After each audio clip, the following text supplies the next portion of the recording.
23 साल का वो नौजवान जिसने मौत को भी हंसी से हरा दिया।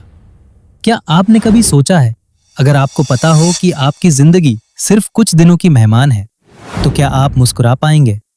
अगर सामने मौत खड़ी हो, तो क्या आप गीत गा पाएंगे? और अगर पूरी दुनिया आपको आतंकवादी कहे, लेकिन आपका दिल कहे कि आप देशभक्त हैं, तो क्या आप पीछे हटेंगे? 23 साल का एक लड़का जिसके सपने अधूरे थे, जिसकी आंखों में भविष्य था, उसने खुद अपने कदमों से मौत की ओर चलना चुना। लेकिन रुकिए, ये कहानी वैसी नहीं है जैसी किताबों में लिखी है। पहला सच, उसने बम किसी को मारने के लिए नहीं फेंका था। दूसरा सच, वो भाग सकता था, लेकिन उसने खुद गिरफ्तारी दी। तीसरा सच, उसने कभी दया याचिका नहीं मांगी। चौथा सच, आखिरी रात वो रोया नहीं, वो हंसा था। पांचवा सच, फांसी से कुछ मिनट पहले भी वो किताब पढ़ रहा था। और छठा सच, उसकी उम्र सिर्फ 23 साल थी। ये कहानी है भगत सिंह की, लेकिन असल में ये कहानी है उस विचार की जो आज भी जिंदा है। 1907 में पंजाब की धरती पर एक बच्चे का जन्म हुआ। घर में देशभक्ति थी, आजादी की बातें थी और अंग्रेजों के खिलाफ गुस्सा था। उसके पिता और चाचा स्वतंत्रता आंदोलन से जुड़े हुए थे।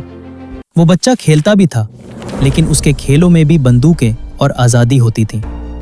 1919 जलियांवाला बाग, निर्दोष लोगों पर गोलियां चली। अगले दिन वो छोटा सा लड़का उस बाग में पहुंचा।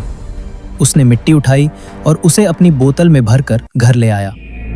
उस दिन उसके भीतर कुछ टूट गया और कुछ नया जन्म ले चुका था।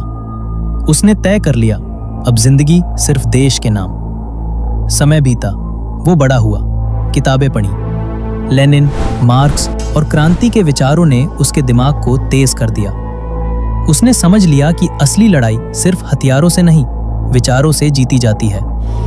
1929 सेंट्रल असेंबली, एक धमाका हुआ, धुआं फैला। लेकिन उस धमाके में किसी की जान नहीं गई, क्योंकि वो बम मारने के लिए नहीं, जगाने के लिए था। वो एक संदेश था, इनकलाब जिंदाबाद।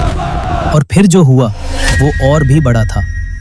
वो भाग सकता था, भीड़ में खो सकता था, लेकिन उसने खुद को पुलिस के हवाले कर दिया, क्योंकि उसे अदालत चाहिए थी, एक मंच जहां से उसकी आवाज पूरे देश तक पहुंचे।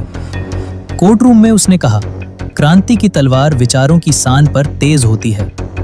उसने दया की भीख नहीं मांगी, उसने माफी नहीं लिखी, उसने अपने विचारों से समझौता नहीं किया। जेल में भेदभाव था, भारतीय कैदियों को घटिया खाना दिया जाता था। उसने विरोध किया, 116 दिन की भूख हड़ताल, अपने लिए नहीं, दूसरों के अधिकार के लिए। उसका शरीर कमजोर हो रहा था, लेकिन उसका इरादा और मजबूत। 23 मार्च 1931 की रात, जेल की दीवारें शांत थीं, लेकिन एक कोठरी में 3 आवाजें गूंज रही थीं। भगत सिंह, राजगुरु और सुखदेव। वे गा रहे थे।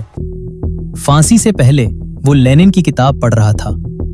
जब जल्लाद ने आवाज दी तो उसने कहा, जरा ठहरिए, एक क्रांतिकारी दूसरे से मिल तो ले। कुछ ही पलों बाद वो फंदे की ओर बढ़ा। ना कोई डर, ना कोई पछतावा, बस चेहरे पर मुस्कान।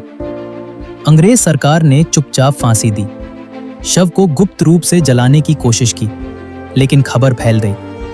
पूरा देश सड़कों पर उतर आया। वो 23 साल का था, लेकिन उसकी सोच सदियों की थी। भगत सिंह ने साबित कर दिया कि आजादी सिर्फ तलवार से नहीं मिलती, उसके लिए हिम्मत चाहिए और अपने सिद्धांतों पर अडिग रहने का साहस। वो चला गया, लेकिन इनकलाब शब्द को अमर कर गया। आज सवाल हमसे है, क्या हम उस बलिदान के लायक हैं? शहीद मरते नहीं, वे आने वाली पीढ़ियों की सांसों में बस जाते हैं। और जब भी देश को जरूरत होती है, उनका नाम फिर गूंजता है, इनकलाब जिंदाबाद।